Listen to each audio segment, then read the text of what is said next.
বাঙালির রসনা বিলাসে সবসময় উপরে থাকে ইলিশ, কিন্তু বিগত বছরগুলোতে সেই ইলিশই যেন উঠে যাচ্ছে বাঙালির পাত থেকে। ভরা মৌসুমে ইলিশের চড়া দামে ক্ষোভ মধ্যবিত্তদের মাঝে। এবার সেই ইলিশের দাম কমাতে না পারায় দুঃখ প্রকাশ করলেন মৎস্য ও প্রাণী সম্পদ উপদেষ্টা।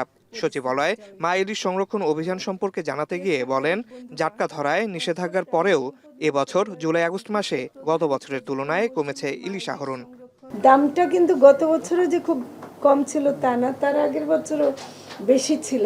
তো ফলে এটা আমি আমার ব্যর্থতা বলবো না, আমি বলবো যে আমি দেখে যেতে পারলাম না, এটাই হলো যে কিন্তু আশা করি, আমি খুবই আশাবাদী যে আগামীতে অন্তত পরিবর্তন হবে।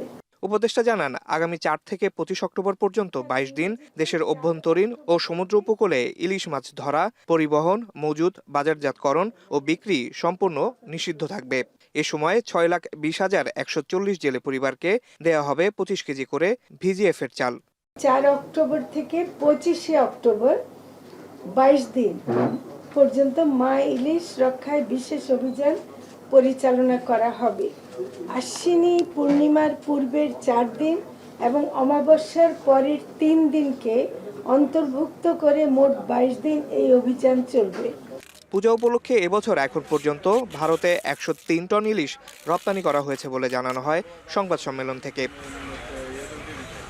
আসিফ ইকবাল খান, এখন, ঢাকা।